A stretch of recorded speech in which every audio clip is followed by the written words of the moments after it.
அப்படியா? நிறைய இருக்குது. 133 இருக்குது. 133 இருக்குதுங்க. இதுல வந்து முக்கியமா இருக்கிறது மேகதாது அணைக்கிட்டு வரும்.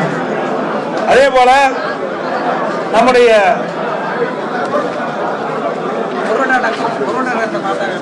நிறைய இருக்குது. அதுக்காக சொல்றேன். அப்படியா? ரைட். அதாவது உச்ச நீதிமன்ற கிளை சென்னையில் அமைக்க வேண்டும். அதாவது வழக்காடு மொழியாக முக்கியமானதை மட்டும் சொல்றேன். மீதி எல்லாமே உங்களுக்கு தேர்தல் அறிக்கையில் விளக்கமா நான் கொடுத்திருக்கிறோம்.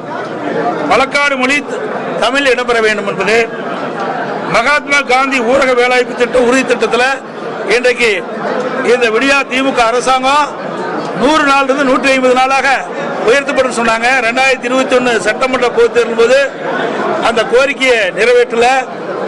சம்பளம் ஊதியம் உயர்த்தப்படணும், அதுவும் கொடுக்கல. இப்ப மத்திய அரசுடைய திட்டம் இருக்கிற காரணத்தில் மத்திய அரசு இந்த மகாத்மா காந்தி ஊரக வேலைவாய்ப்பு உறுதி திட்டத்தினுடைய நாட்களை 100 நாள் இருந்து 150 நாளாக உயர்த்த வேண்டும், அதிகரிக்க வேண்டும்.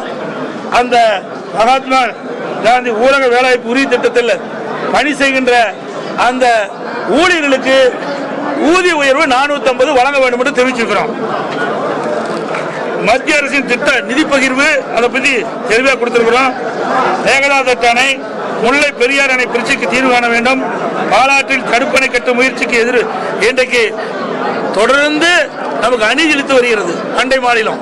அதற்கு உரிய முறையில் மத்திய அரசு நடவடிக்கை எடுக்கப்பட வேண்டும். காவிரி குண்டார் வைகை இணைப்பு திட்டம் அதை நிறைவேறதுக்கு மத்திய அரசுடைய நிதி தேவை. மாநில அரசு கிடப்புல போட்டிருக்குது, அதை விரைந்து செயல்படுத்த வேண்டும் என்று நாங்கள் வலியுறுத்துறோம். நடந்தாய்வாளி காவிரி திட்டம் மத்தியில் இருக்குது.